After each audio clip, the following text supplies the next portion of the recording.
¿Qué tal, amigos? Los saluda Carlos Maldonado Barón, juez de distrito especializado en materia de trabajo. Hoy es un buen día para hablar de derecho laboral. En un video anterior platicamos sobre la relación de trabajo, sus elementos subjetivos y objetivos y algunos aspectos relevantes en relación con este tema. En esta ocasión hablaremos del contrato de trabajo, que guarda relación o complementa el diverso tema referido. Pero antes de abordar los diferentes temas que involucran el contrato de trabajo, quiero mencionarles las distintas concepciones que se han dado a lo largo de la historia sobre el contrato de trabajo. Eh, Fue concebido en un inicio como un contrato de arrendamiento, después como un contrato de compraventa, como un contrato de sociedad, como un contrato de mandato, para finalmente llegar a lo que hoy conocemos como un contrato de trabajo. Cada una de estas concepciones con particularidades propias de la figura jurídica que pretendía regularlo. En el caso del contrato de arrendamiento, fue concebido de esta forma porque se consideró que lo que se daba en arrendamiento era la fuerza de trabajo del trabajador.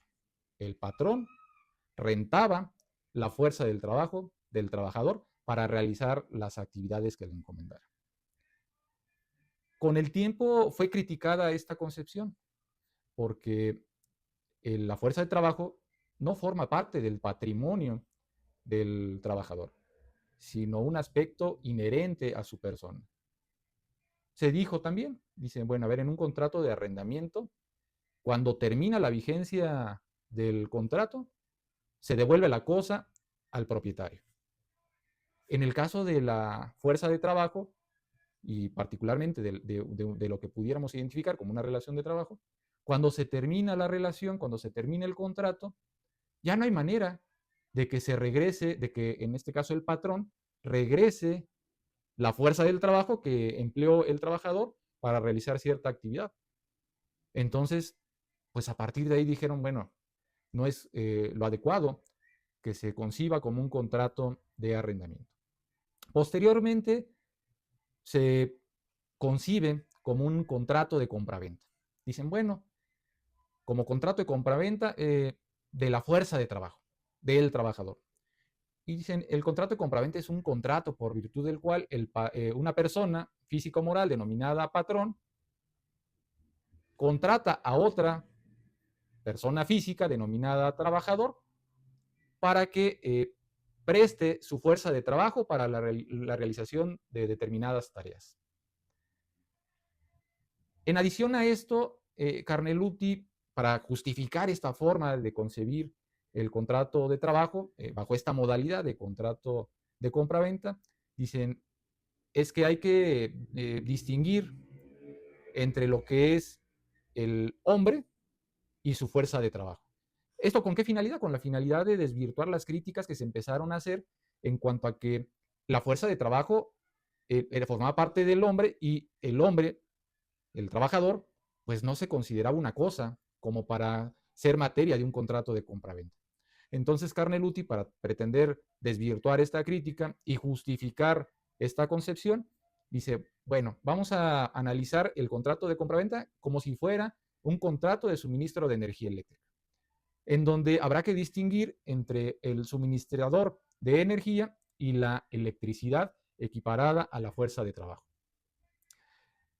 En cuanto al suministrador de energía, identificamos al trabajador y en cuanto a la fuerza de trabajo, es la electricidad.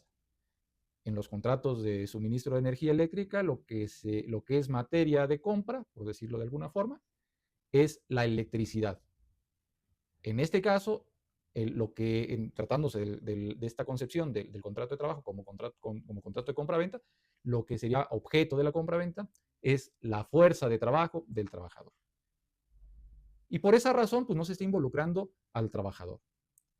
Sin embargo, esta forma de ver el contrato de trabajo como contrato de compraventa, pues empezó a recibir críticas, porque dicen, en un contrato de compraventa hay una propiedad sobre cierta cosa que es la que se traslada el dominio a otra persona. En el caso de la fuerza de trabajo no hay esa traslación de dominio. ¿Por qué? Porque esa fuerza de trabajo pertenece, corresponde al trabajador. Es un aspecto inherente a su persona y no hay manera de desvincularlo. Y por lo tanto no hay manera de que se pueda considerar que está trasladando el dominio de esa fuerza de trabajo al patrón. Por otro lado, tratándose de los contratos de compra-venta, cuando por alguna razón no se da la contraprestación o no se dan las contraprestaciones recíprocas, ¿a qué me refiero? Que el vendedor da al comprador el objeto o cosa materia de la compraventa. Y en el caso, y el comprador, pues tiene que dar el dinero como una contraprestación por recibir esa cosa. Bueno, ¿qué sucede cuando el comprador no recibe la cosa, pero no da el dinero al vendedor? Pues en este caso, el vendedor tiene la posibilidad de solicitar la devolución de la cosa. Y el comprador estará en condiciones de devolverla si es que no da la cantidad que estipularon como contraprestación por esa compraventa. Y ahí se soluciona el problema. Tratándose de un contrato de trabajo en la concepción de compra-venta, pues si el trabajador lleva a cabo ciertas actividades utilizando su fuerza de trabajo y por alguna razón el patrón no paga el uso de esta fuerza de trabajo, pues no hay manera de reintegrarle al trabajador esta fuerza de trabajo empleada. Y por esa razón es que fue criticada y de alguna forma también abandonada con el tiempo. Posteriormente se concibió como un contrato de sociedad. Dijeron, pues vamos a considerar que tanto patrón como trabajador son socios, cada uno aporta lo que le corresponde, el patrón capital, el trabajador su fuerza de trabajo. Sin embargo, fue criticada porque uno de los elementos de la relación de trabajo, como ya lo vimos al analizar este tema en un video anterior, se estableció que uno de los elementos objetivos es la subordinación. Y en este caso, tratándose de un contrato de sociedad, pues no es compatible con el mismo, en donde todos los socios intervienen en condiciones similares, dependiendo la aportación o la propiedad que tengan de sus acciones, pero no hay una subordinación propiamente, en estricto sentido. Y por esa razón fue abandonada esta corriente. Después se concibió como contrato de mandato y dicen, bueno, el patrón encomienda realizar ciertas actividades al trabajador para que las lleve a cabo, a cambio de un salario. Pero no es la naturaleza jurídica de un contrato de mandato en el que se encarga de realizar ciertos actos jurídicos. Y por esa razón fue también de alguna forma abandonada. Y finalmente llegamos al contrato de trabajo, en un inicio como un contrato verbal, un acuerdo entre las partes, para posteriormente transitar a lo que hoy conocemos como contrato de trabajo. Esta es una breve reseña de las distintas concepciones que se le han dado al contrato de trabajo. Ahora, ¿cómo se incorpora en la Ley Federal del Trabajo? El artículo 20 de la Ley Federal del Trabajo señala que el contrato de trabajo es aquel por virtud del cual una persona se obliga a prestar a otra un trabajo personal subordinado mediante el pago de un salario, con independencia de su forma o denominación. ¿Qué significa esto? Que puede dársele la denominación que gusten, pero si en su contenido se está regulando un trabajo personal subordinado a cambio de una remuneración, definitivamente es un contrato de trabajo. Lo pueden llamar contrato de honorarios, contrato de prestación de servicios profesionales o de alguna otra forma, incluso con las concepciones que veíamos hace un momento. Si de su contenido se advierten estos elementos, con esto es suficiente para considerarlo un contrato de trabajo. En cuanto a su forma, puede ser verbal o escrita. En ambos casos, de actualizarse estos elementos, de configurarse estos elementos, tendrá que necesariamente ser considerado como un contrato de trabajo. Ahora, en cuanto al contrato de trabajo, pues ¿quiénes intervienen? Intervienen el patrón y el trabajador. Y lo hacen a través de un acuerdo de voluntades. ¿Con qué finalidad? Con la finalidad de formar una relación de trabajo. En este contrato tendrán que necesariamente incluir cuáles serán los términos y condiciones de la relación laboral. Este es un aspecto fundamental. ¿Por qué? Porque a partir de su contenido es como se podrá justificar el tipo de relación, las prestaciones, todo lo concerniente a la forma en la cómo se deberá prestar el servicio personal subordinado. ¿Ok? Ahora, De acuerdo con el artículo 24 de la Ley Federal del Trabajo, el contrato debe contener las condiciones generales de trabajo. Por eso es importante que en su contenido se incluyan estos aspectos que acabo de mencionar, que más adelante serán materia de análisis. Ahora, ¿qué sucede si no hay contrato? Esto no significa que la falta de contrato prive al trabajador de sus derechos, definitivamente que no.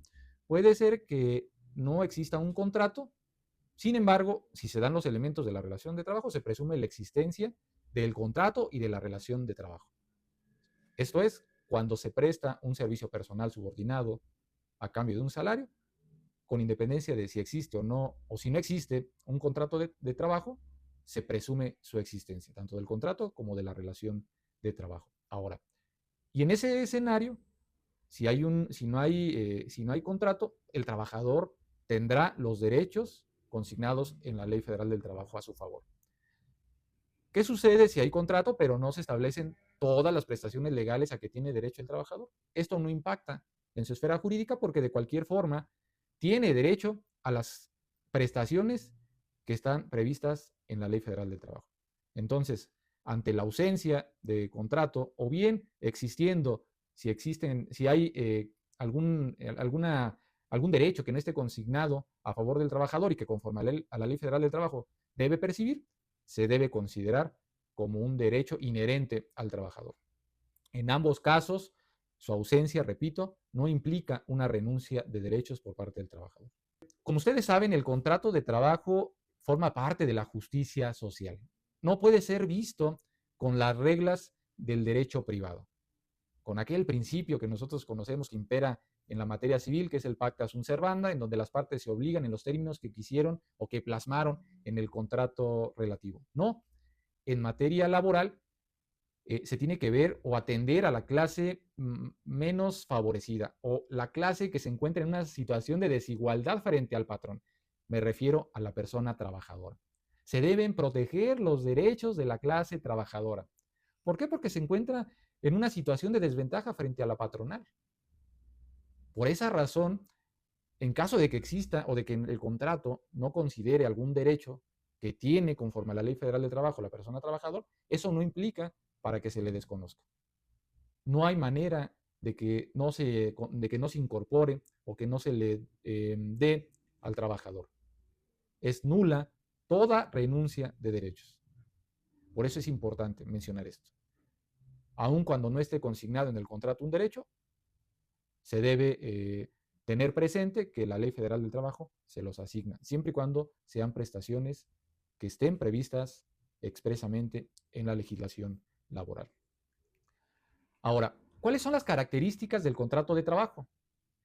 Y aquí encontramos que es un contrato sinalagmático, consensual, principal, oneroso, entre otras. ¿Pero por qué es sinalagmático? Porque es bilateral. Es entre patrón y trabajador. Vincula a ambas partes en las obligaciones que se hayan impuesto. Consensual porque se requiere o se perfecciona con el simple consentimiento de ambas partes. Principal porque es el acto que le da origen y no se requiere algún otro para que surta plenos efectos jurídicos. Oneroso porque otorga prestaciones, beneficios, ventajas y obligaciones en forma recíproca para patrón y para trabajador. Esas son las características del contrato de trabajo. Ahora, ¿cuáles son los elementos de un contrato individual o un contrato de trabajo? Hay elementos subjetivos, elementos formales y elementos objetivos o materiales. En cuanto a los elementos subjetivos, se relacionan con los sujetos que intervienen en ese acuerdo de voluntades. Me refiero al patrón y al trabajador. Patrón, ustedes ya saben, que es la persona física o moral que recibe los servicios de un servicio personal subordinado de un trabajador o de varios trabajadores a cambio de un salario. El trabajador, por su parte, es la persona física que presta un trabajo personal subordinado a otra, física o moral, a cambio de una remuneración. Y estos son los que intervienen en ese acuerdo de voluntades. Los elementos formales se relacionan con la forma en la cómo se perfeccionan. Y puede ser a través de una forma escrita o una forma verbal. La forma escrita, pues a través de un documento firmado por las partes que intervienen, patrón, trabajador, y en forma verbal, esto es, no está materializado en algún escrito, no está plasmado en algún escrito, pero existe ese acuerdo de voluntades entre patrón y trabajador. La definición de contrato dice que cualquiera que sea su forma. Entonces puede ser verbal o escrita. Y si es verbal y se presta un servicio personal subordinado, se presume la existencia del contrato de trabajo. Ahora, los elementos objetivos o formales se relacionan con lo que ya analizamos también en la relación de trabajo, que es el trabajo personal subordinado a cambio de un salario. En cuanto a la prestación del servicio, pues bueno, hay una actividad humana y puede ser intelectual o material. En este caso, eso es lo que constituye la prestación del servicio personal en relación con la actividad que va a desarrollar el trabajador. Estos son los elementos que configuran o que deben contener cualquier tipo de contrato de trabajo. Ahora, ¿cuáles son los sujetos que intervienen? ¿O cómo podemos entender el contrato de trabajo de acuerdo con los sujetos que intervienen? Y de acuerdo a los sujetos que intervienen, hay un contrato individual y un contrato colectivo. Si el acuerdo de voluntades es entre patrón y un solo trabajador, es un contrato individual. Si hay un acuerdo de voluntades entre el patrón y muchos trabajadores, es el contrato colectivo. En cuanto a esto, hay reglas específicas que no serán materia de análisis en este momento. Nada más para que lo tengan presente. Por otro lado, el contrato de trabajo, en cuanto a su duración, se pudieran clasificar esencialmente en dos: por tiempo indeterminado y por tiempo determinado. Por tiempo indeterminado es la regla general y por tiempo determinado es la excepción. Ahora, en cuanto a esta segunda categoría que se relaciona con los contratos por tiempo determinado, son varios los que están contenidos en esta clasificación y aquí entran los contratos por obra, por tiempo fijo o determinado, contratos de temporada, a prueba, de capacitación inicial. Y por otro lado tenemos a los contratos de inversión de capital. Este está sujeto a cierta temporalidad, pero de acuerdo con la inversión de capital. Ya lo analizaremos más adelante. Por lo pronto, los contratos, entonces, conforme a su duración, son clasificados por tiempo indeterminado, contrato por tiempo indeterminado, que es la regla general. La excepción es contratos por tiempo determinado. Y aquí entran por obra, por tiempo fijo, de temporada y de capacitación inicial.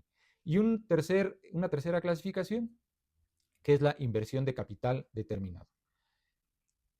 Ahora, en cuanto a el primer tipo de contrato, el contrato por tiempo indeterminado. La regla general es que las relaciones de trabajo sean por tiempo indeterminado. ¿Y cuál es la justificación de esto? Pues tiene sustento en el derecho que tiene todo trabajador a la estabilidad en el empleo. Ofrece seguridad a las partes, tanto a patrón como a trabajador. ¿Por qué? Pues tiene muchos beneficios recíprocos, pero al final uno de los principios que rigen el derecho laboral es la estabilidad en el empleo. A cualquier patrón le interesa tener trabajadores que permanezcan en su empleo para que brinden pues toda esa experiencia que van adquiriendo en el desarrollo del objeto de la empresa. Y por otro lado, al trabajador le conviene tener cierta seguridad en esa estabilidad en el empleo, de recibir periódicamente su salario. Entonces, este tipo de contrato por tiempo determinado se sustenta en el principio general del derecho de la estabilidad en el empleo. Ahora, algunas particularidades. Esta relación laboral subsiste o dura mientras subsista la materia del empleo. Mientras esto suceda, estará vigente la relación de trabajo. Caso contrario de que exista alguna causa de rescisión que motive la terminación, pues en este caso dará lugar a su terminación. Entonces, esto quiere decir que mientras no exista una causa que motive la rescisión del trabajador y subsiste la materia del empleo, pues la relación laboral tendrá vigencia. ¿Qué pasa cuando el contrato de trabajo no señala una temporalidad? Atendiendo a la regla general, pues en ese caso deberá considerarse que es por tiempo indeterminado. El siguiente contrato es el contrato por obra determinada. Esta es una excepción a la regla general. El legislador estableció que la regla general es la relación laboral debe ser por tiempo indeterminado.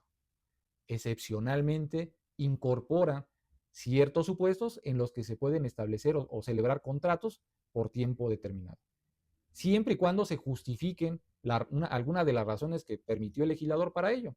En el caso de los contratos de obra determinada, se puede celebrar siempre y cuando la naturaleza del trabajo lo exija. Solo en ese caso puede celebrarse el contrato. Ahora, ¿qué entendemos por contrato por obra determinada?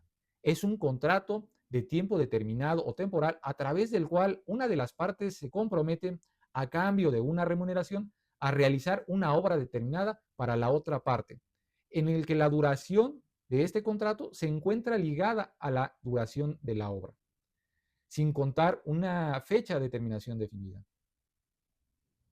¿Ok? No hay una fecha de terminación definida porque todo dependerá del desarrollo de la obra. Ejemplo, se está construyendo o se va a construir una obra. Para poderla llevar a cabo se requiere se requiere mano de obra. Se requiere mano de obra y se contratan a cierto número de personas. La duración está justificada. ¿Por qué? Porque es la construcción de un edificio. En este caso, la naturaleza lo permite. La naturaleza de ese trabajo está justificada porque es la construcción de ese edificio. En el momento en que se termine la construcción, ahí se termina se termina la relación de trabajo.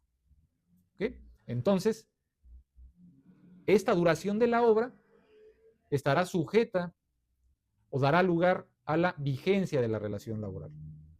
El contrato por obra determinada.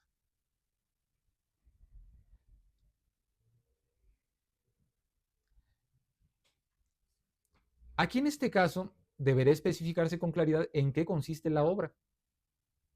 Puede ser que se contrate a ciertos trabajadores para que lleven a cabo, es una obra, pero para que lleven a cabo cierta actividad de esa obra. La cancelería, todo lo que se relacione con el aluminio.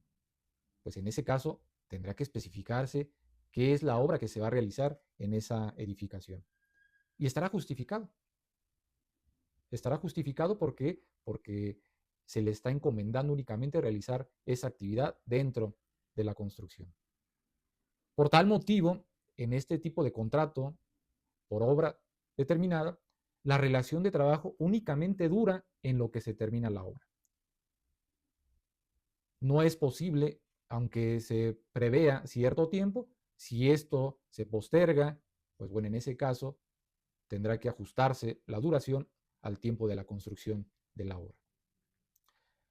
En cuanto al contrato por obra determinada, eso es lo que tenemos que analizar. Ahora, en cuanto al contrato por tiempo determinado, nuevamente insisto, la regla general es que tratándose de las relaciones de trabajo es por tiempo indeterminado. Como excepción, se puede establecer por tiempo determinado. Pero en este caso se tiene que únicamente en aquellos casos en que el legislador así lo autoriza. Bien, ahora, ¿qué es un contrato por tiempo determinado? Es un acuerdo mediante el cual una persona física o moral, denominada patrón, contrata a una persona física, denominada trabajadora, por un plazo determinado. Esto es, por una duración específica para el trabajo que se realizará.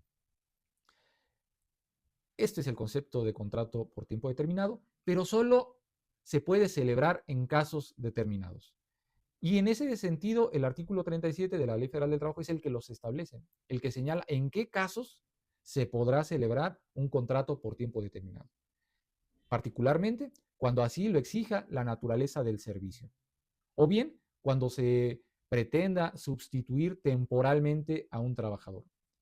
En este caso, solo por el tiempo en el que se está sustituyendo al trabajador es que se podrá realizar o celebrar el contrato de trabajo por tiempo determinado. Y está justificado porque el titular de la plaza en algún momento regresará.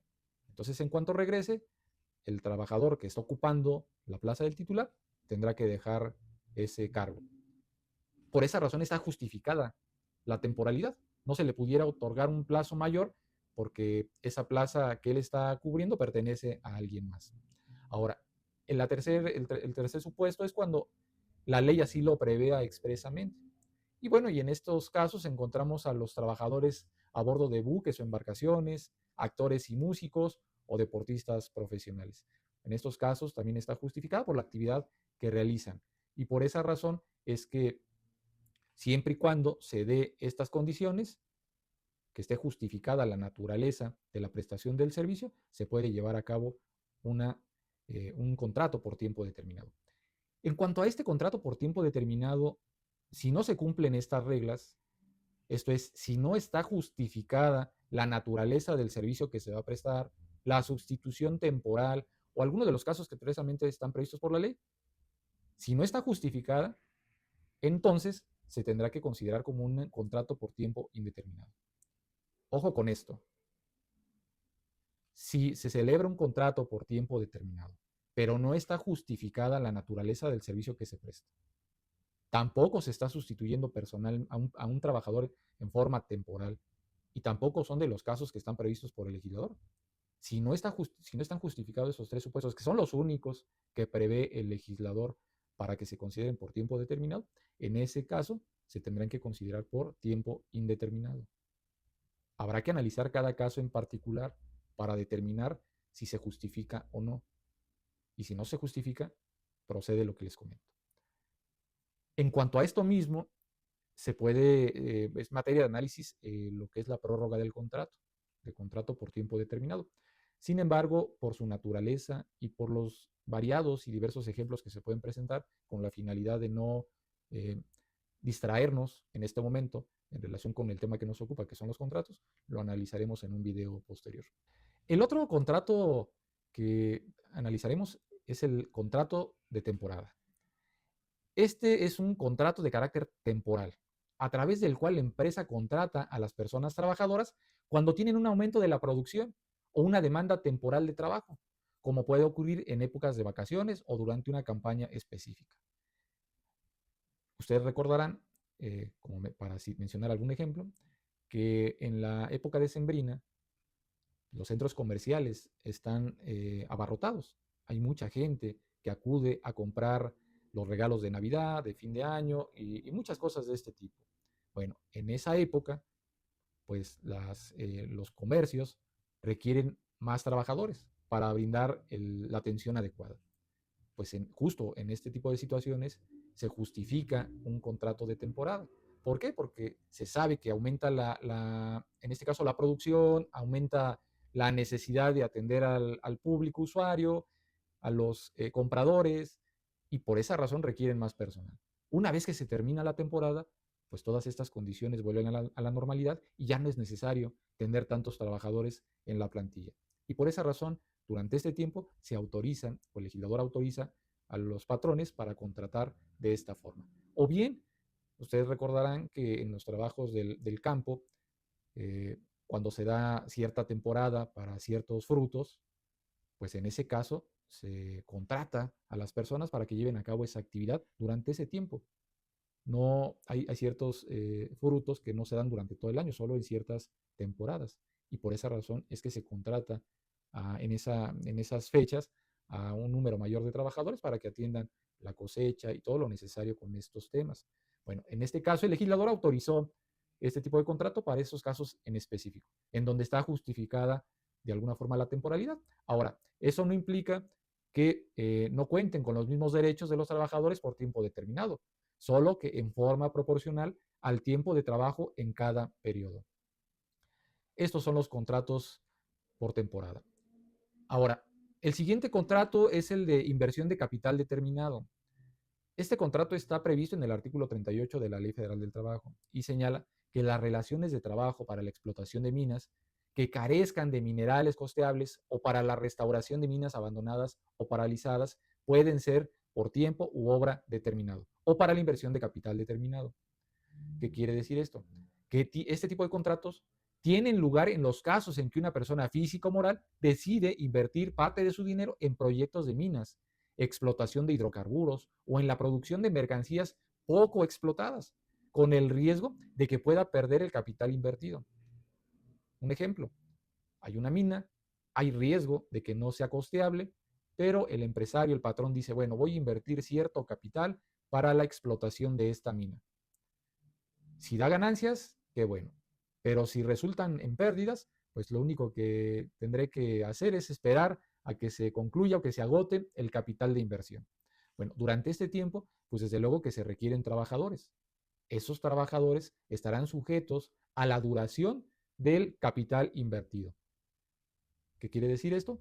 Que una vez que se agote el capital de inversión, si no hay alguna ganancia, pues en ese momento se da por terminada la relación de trabajo. Entonces, este tipo de contrato, su duración se extenderá mientras dure el capital invertido. Agotado el mismo, ahí concluye la vigencia de la relación de trabajo. En este sentido, es importante considerar el tema del capital que invierte el patrón para cualquier tipo de explotación de minas o de hidrocarburos que pretenda realizar. ¿Qué significa? Que su carácter es temporal y no definitivo, y si la inversión no genera ganancias que permitan continuar con la actividad, una vez que se haya agotado la inversión, se concluye la relación de trabajo. Bien, continuamos. El siguiente contrato es el contrato a prueba. Este se define como el contrato en el que la empresa fija un tiempo determinado de empleo para la persona de nuevo ingreso, con la finalidad de asegurarse que cuenta con los requisitos y conocimientos necesarios para desarrollar el trabajo que se solicita. En otras palabras, para verificar que el trabajador cumple con las capacidades y aptitudes suficientes para desempeñar el cargo. Y con ello, definir si la relación laboral es conveniente para ambos. Este es el contrato a prueba. La naturaleza es que el patrón verifique que el trabajador cuenta con los conocimientos y habilidades necesarios para desarrollar cierto trabajo. De lo contrario, pues ahí se da, si no cuenta con ellos, pues en ese momento pudiera darse lugar o pudiera dar lugar a la terminación del contrato. Bueno, bien. El siguiente contrato que analizaremos es el denominado contrato a prueba. Este contrato es aquel por virtud del cual una empresa fija un tiempo determinado de empleo para la persona de nuevo ingreso, con la finalidad de asegurarse que cuenta con los requisitos y conocimientos necesarios para desarrollar el trabajo que se le solicita. En otras palabras, para verificar que el trabajador cumple con las capacidades y aptitudes suficientes para desempeñar el cargo y con ello definir si la relación laboral es conveniente para ambas partes. Con este contrato, pues se da la facilidad de que el patrón conozca al trabajador y vea si efectivamente tiene los conocimientos y habilidades que dice tener. Y si no los tiene, cumplido cierto tiempo, se da por terminada la relación laboral. Veremos las diferencias con el contrato de capacitación inicial. En este contrato a prueba, el trabajador dice, yo tengo este perfil, puedo realizar cierta actividad, tengo experiencia en ello. A partir de esto, se le contrata y se le pone a prueba. Esta es una posibilidad que da el legislador al patrón para verificar si cuenta con los conocimientos y habilidades que dice tener para desarrollar el trabajo que se le está encomendando. Ahora, este contrato para que pueda celebrarse es necesario que se actualicen ciertos supuestos. El primero de ellos es que se trate de una relación laboral por tiempo indeterminado, o bien que la relación de trabajo exceda de 180 días. Estos son requisitos que establece la Ley Federal del Trabajo para que pueda celebrarse un contrato a prueba, que se trate de una relación por tiempo indeterminado, o bien que supere los 180 días. Si no se actualizan estos supuestos, no es posible celebrar un contrato de trabajo. Los fines de este contrato para la empresa sirve para saber si una persona tiene la capacidad y las aptitudes necesarias para desarrollar su trabajo y dar los resultados esperados. En cambio, para la persona contratada, que también pudiera servirle, también pudiera tomarlo como una especie de verificar él también cuáles son las condiciones en las que tiene que desarrollar su trabajo, como instalaciones, horarios, fechas de pago, cultura corporativa, herramientas de trabajo, y a partir de todos los elementos, pues el trabajador puede decidir si está en condiciones o no de desarrollar el servicio que le están encomendando. Puede ser que a lo mejor la empresa no cuente con la herramienta necesaria para que obtengan el resultado esperado del trabajador y dice el trabajador, no me voy a arriesgar, no tienen las herramientas necesarias y pues mejor hasta aquí le dejamos. Pero justo para eso sirve el contrato a prueba, tanto para la empresa verificar que el trabajador cuenta con los conocimientos y habilidades necesarios, como para el trabajador verificar si se dan las condiciones para que él pueda desarrollar su actividad. Y con ello, ambas partes determinen si les conviene o no continuar con una relación. Ahora, ¿cuál es la vigencia de este contrato? La Ley Federal del Trabajo establece que la regla general es que se dé por 30 días. O sea, primero, el contrato es por 30 días, no podrá exceder de 30 días. Esa es la regla general. Sin embargo, como toda regla general, tiene sus excepciones. Y establece el propio legislador que en ciertos casos podrá extenderse hasta 180 días. ¿Cuáles son estos casos? Cuando se relacionen con ciertos puestos de trabajo. Y el legislador establece que se puede extender hasta 180 días cuando se trate de puestos de dirección, gerenciales, personas que ejerzan funciones de dirección o administración dentro de la empresa. O bien, personas que realicen labores técnicas o profesionales especializadas. En estos casos, el patrón tiene la posibilidad de extender de 30 días a 180 días el contrato a prueba. En este tipo de contratos, los trabajadores tienen derecho a su salario, seguridad social y a las demás prestaciones propias del puesto que desempeñen. Como en cualquier otro contrato de trabajo, si no se establece su temporalidad, esto significa, o debe entenderse, que la relación de trabajo es por tiempo indeterminado.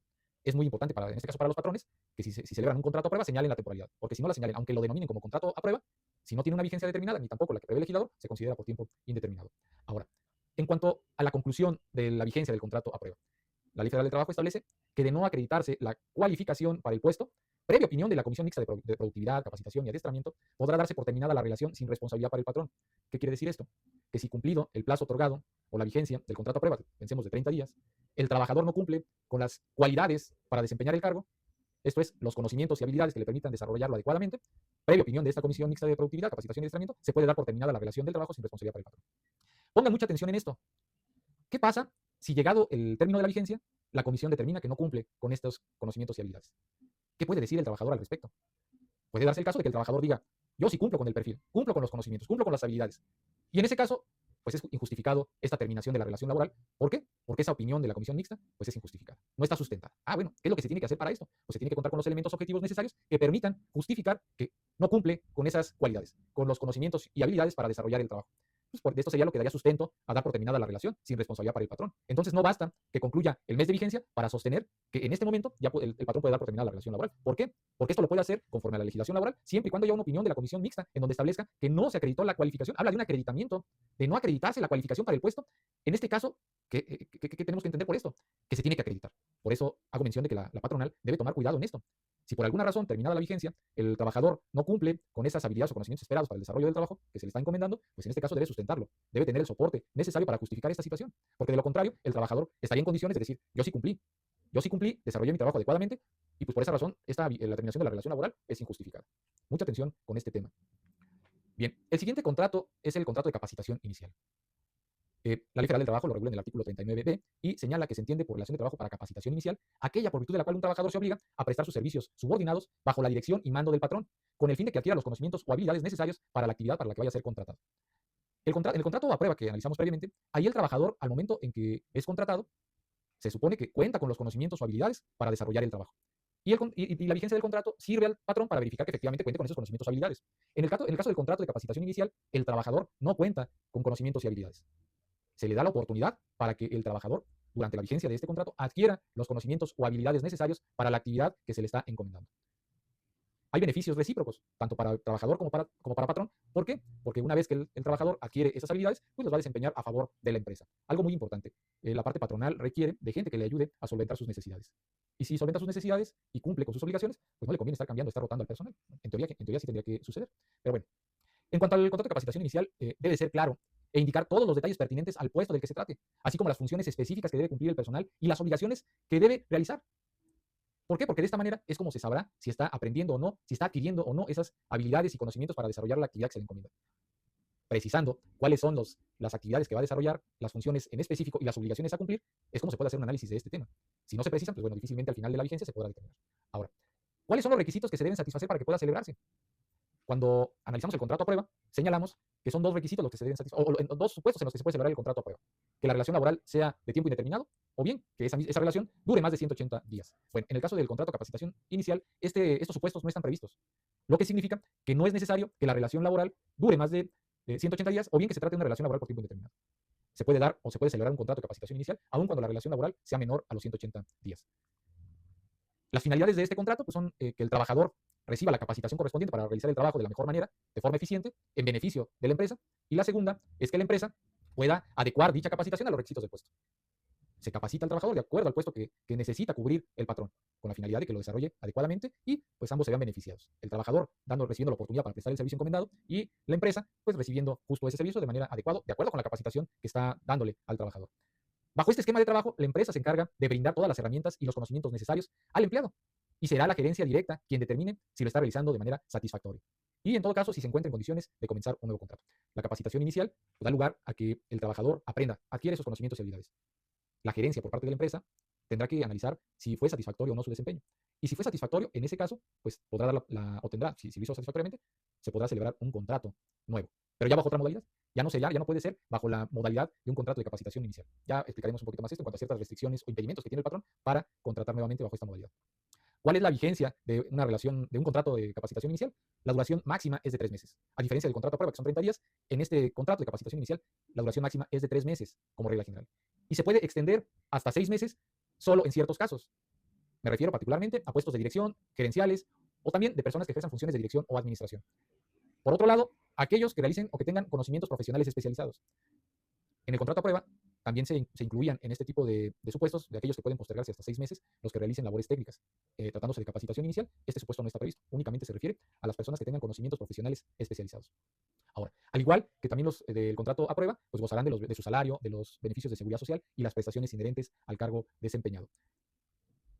¿Qué sucede si no se acredita la cualificación en el puesto? Lo mismo que en el contrato a prueba, previa opinión de la Comisión Mixta de Productividad, Capacitación y Adiestramiento, se podrá dar por terminada la relación de trabajo, sin responsabilidad para el patrón. Ojo con esto, sucede lo mismo. Si se termina el contrato de capacitación inicial que se le da al trabajador para que adquiera ciertos conocimientos o habilidades, también está sujeto a una evaluación. Acreditar que no cumple con el perfil o que no logró en ese tiempo adquirir los conocimientos y habilidades para el puesto que se le está encomendando. Debe haber un soporte, debe haber un acreditamiento, algo que justifique la determinación, en todo caso, de la opinión de la Comisión Mixta de Productividad. Esto beneficia tanto al patrón como al trabajador. ¿Por qué? Al patrón, porque con este soporte que pudiera tener en relación con esto, en caso de que el trabajador lo demande, ahí tendrá la justificación de por qué razón no le dio un diverso contrato. Porque no cumplió durante ese tiempo con lo esperado. Después no adquirió los conocimientos y habilidades para desempeñar el cargo. Y para el trabajador, para saber por qué razón no lo están contratando nuevamente. Le están dando los elementos para que él pueda tener certeza de qué fue lo que le hizo falta, o bien lo que no, o lo que sí cumplió, y a pesar de ello, pues le están dando por terminada la relación de trabajo. Entonces son aspectos que se deben considerar en relación con este tipo de contratos de capacitación inicial. Ahora, tanto la capacitación inicial como el contrato a prueba no son prorrogables. ¿Qué significa esto? Que si ya se dio un contrato a prueba de 30 días, ya se dio un contrato de capacitación inicial por 3 meses, terminado estos, ya no es posible dar un nuevo contrato bajo esa modalidad. Tampoco se pueden aplicar o celebrar en forma simultánea. Primero capacitación inicial y luego a prueba. No, esto no está permitido. No se puede dar un tipo de estos contratos en más de una ocasión, ni tampoco tratándose de puestos de trabajo distintos o de ascensos. Ya estás en la empresa, ya estuviste a prueba respecto de este puesto, aun cuando se trate de un puesto diverso, no pueden manejarte un contrato a prueba. ¿Por qué? Porque ya estuviste a prueba en un diverso puesto. Esto con la finalidad de evitar que cambien las denominaciones de puesto y que al final, con una simple denominación, pues el patrón diga, bueno, es que en este caso ya es un puesto diferente y por lo tanto le estoy dando otro contrato a prueba, pero en relación con este otro puesto. No, con la finalidad de evitar malas prácticas, el legislador estableció que aun cuando se trate de un puesto diferente al que recibió la capacitación inicial, no es posible que se pueda otorgar un contrato a prueba en un puesto diverso, o viceversa, en relación con el de capacitación inicial. En este sentido, la celebración de este tipo de contratos está limitada únicamente a los supuestos que establece el legislador, con las extensiones correspondientes, y no más allá de eso. Bien, continuamos. En cuanto a la subsistencia de la relación laboral, si se concluye el contrato a prueba o de capacitación inicial y subsiste la relación de trabajo, se considerará por tiempo indeterminado si es que no se, a partir de la opinión que reciba la patronal de la comisión mixta de productividad, capacitación y adiestramiento, pues no fue evaluado correctamente, ¿no? Con esto terminamos las modalidades y duración de los contratos de trabajo. A continuación analizaremos lo que se refiere a las condiciones de trabajo como parte integrante de estos contratos de trabajo, y me referiré a los siguientes elementos. En principio, los requisitos que debe satisfacer el contrato de trabajo en cuanto a las condiciones están previstos en el artículo 25 de la Ley Federal del Trabajo. Establece que deberá contener información del trabajador y el patrón, tipo de relación de trabajo, tipo de contrato, el servicios que se están prestando, el lugar en donde va a prestarse el trabajo, la duración de la jornada, la forma y el monto del salario, si existe una capacitación y adiestramiento y una reciente incorporación, bueno, de 1 de mayo de 2019, la designación de beneficiarios a que se refiere el artículo 501 de la Ley Federal del Trabajo. Cada uno de estos requisitos es importante que se incluya en el contrato de trabajo porque a partir de estos pues se da vida a la relación de trabajo. Y tienen importancia en forma particular, ya los mencionaremos puntualmente. En cuanto a los datos de la empresa y el trabajador, se debe proporcionar los datos personales del trabajador porque pues al final de cuentas es el que será responsable de prestar el servicio personal subordinado y deberá señalar nombre, nacionalidad, edad, sexo, estado civil, domicilio, CURP. Por su parte, la empresa tendrá que señalar razón social, denominación y su registro federal de contribuyentes. En cuanto al nombre, denominación o razón social de la empresa, es importante ponerlo desde el contrato mismo.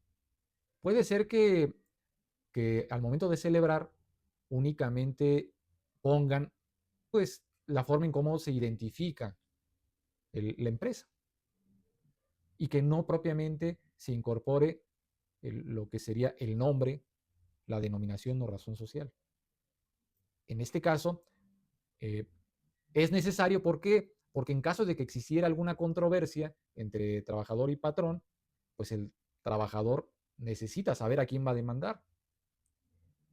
Y si por alguna razón no se pone el nombre, denominación o razón social, pues difícilmente se podrá considerar para efectos de una condena, en caso de que se siga un juicio. Un ejemplo, en el contrato nada más ponen la marca genérica, pero resulta que la marca genérica no coincide, o la marca, el eslogan o algo similar, no coincida con el nombre, denominación o razón social. En ese caso se tiene que tener certeza de esto último.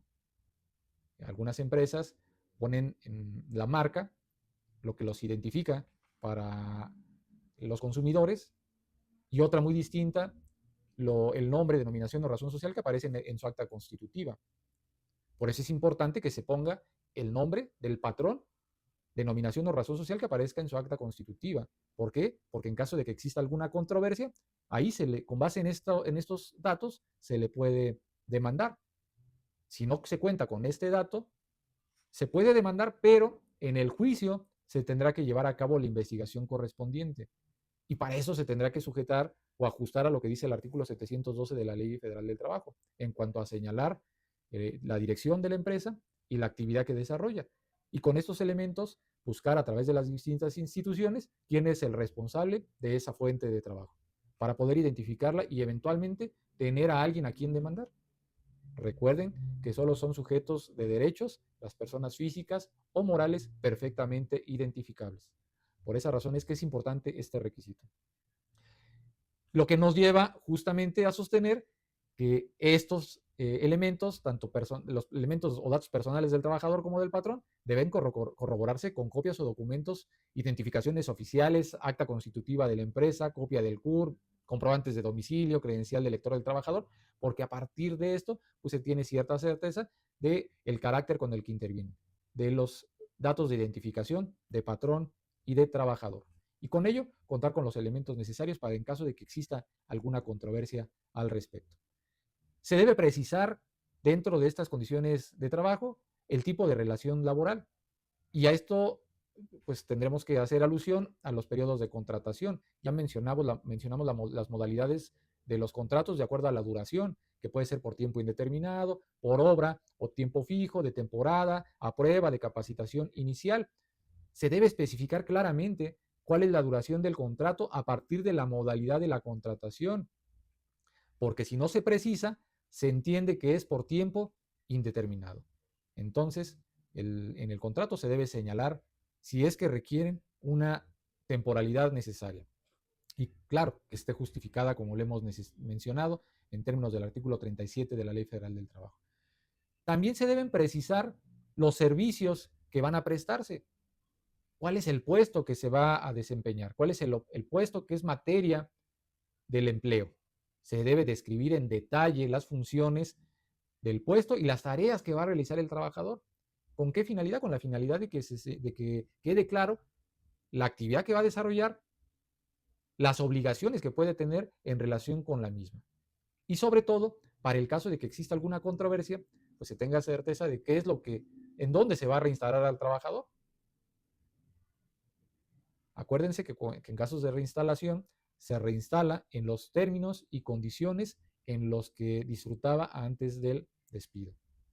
Y si al momento de celebrar el contrato estas condiciones subsisten al despido, pues es una forma de cómo tener precisión en cuanto a las funciones que va a desarrollar. Y no solo eso, el trabajador a partir de las funciones que están previstas en el contrato, pues serán las actividades que tendrá que desarrollar.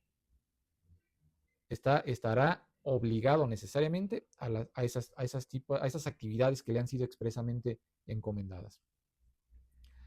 Se debe precisar también el lugar en donde se va a desarrollar el trabajo.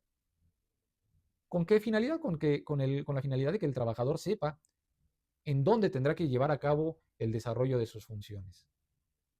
Y eventualmente, en caso de que exista una controversia, repito, pues que se le reinstale en su centro de trabajo. Duración de la jornada de trabajo. Otro elemento que debe contener como parte de las condiciones de trabajo.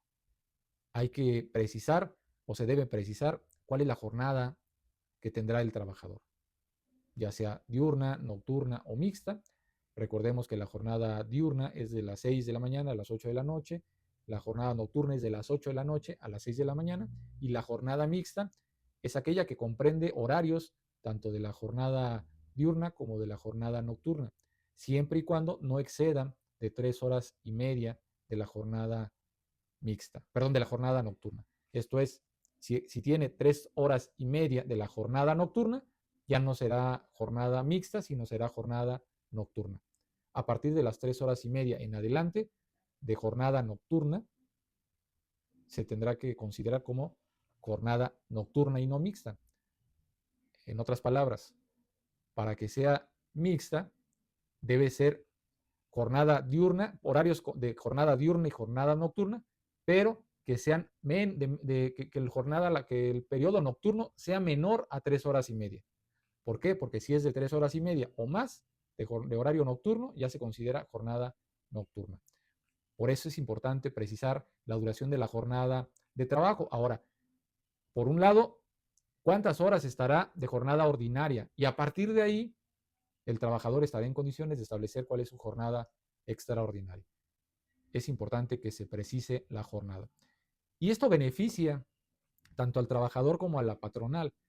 Al trabajador, porque a partir de la jornada diurna se considera, pudiera delimitarse la jornada extraordinaria. Si es una jornada diurna, horarios de tal a tal hora, y el excedente como jornada extraordinaria si es que lo hubiese prestado.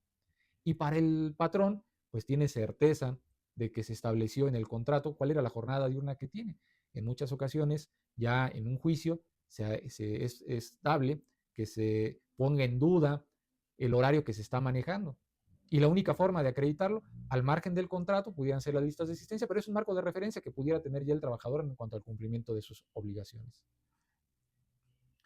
Se debe precisar el salario, la forma y el monto de las retribuciones, lugar de pago, día, lugar y el trabajador que recibirá el pago del salario, así como las prestaciones que el patrón se encargará de dar al trabajador por el desempeño de sus actividades. Mucha atención con esto, principalmente para los patrones. Esta precisión puede prevenir, en ciertos casos, pues que se le condene a prestaciones que no fueron expresamente pagadas o a cantidades que no fueron expresamente establecidas.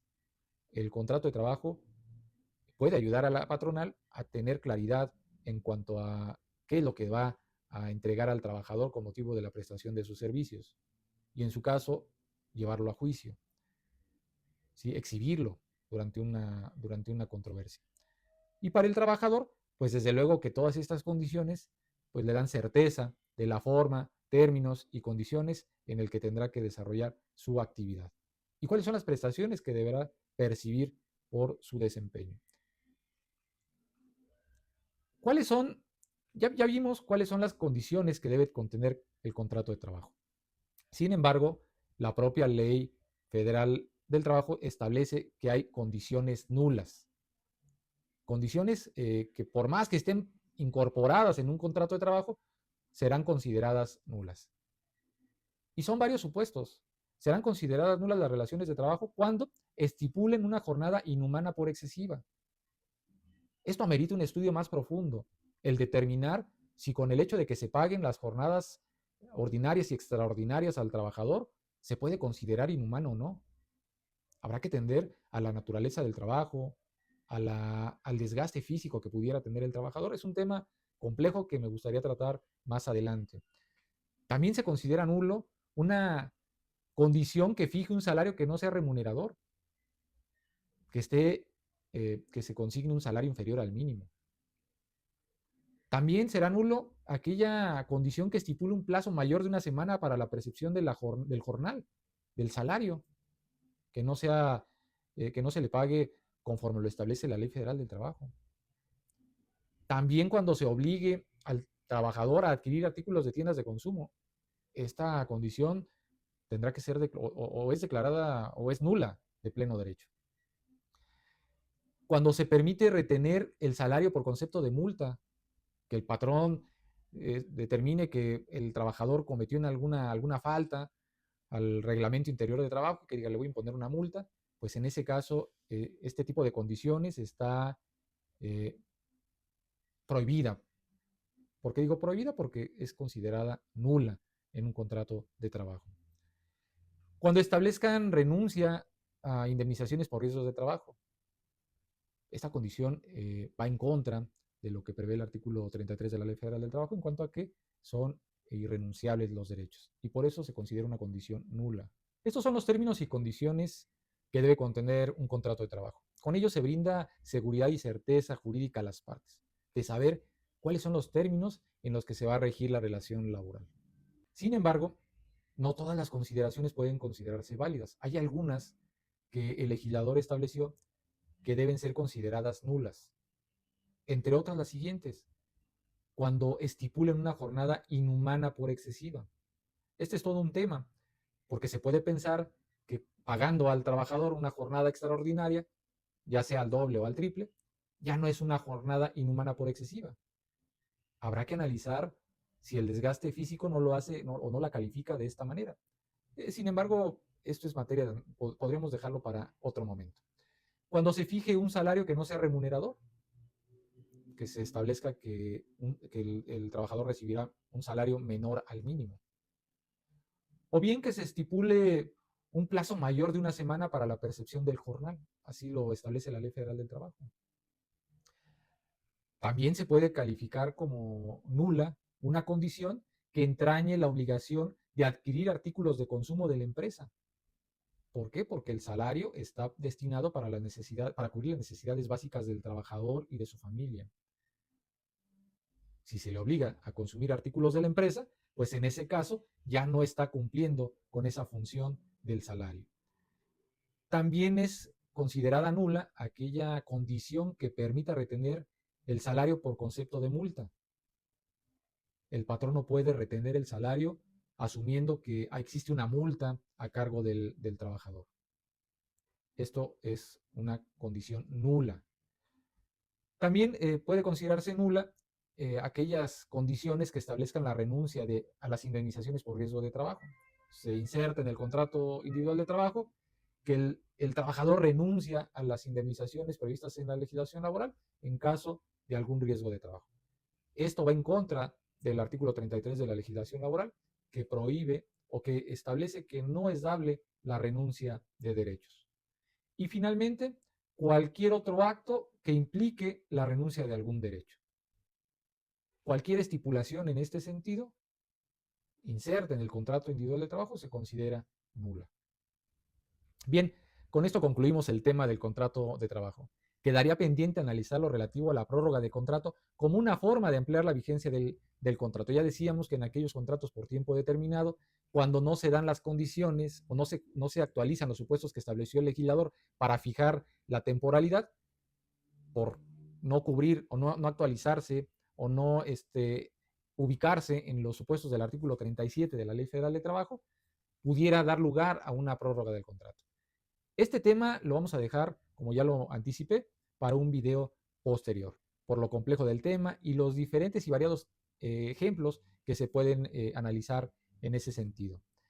Por lo pronto, hasta aquí dejamos el tema del contrato de trabajo. Espero sus preguntas, comentarios e inquietudes Y si les agradó el video, no olviden regalarme un like y suscribirse a mi canal. Hasta la próxima. Saludos.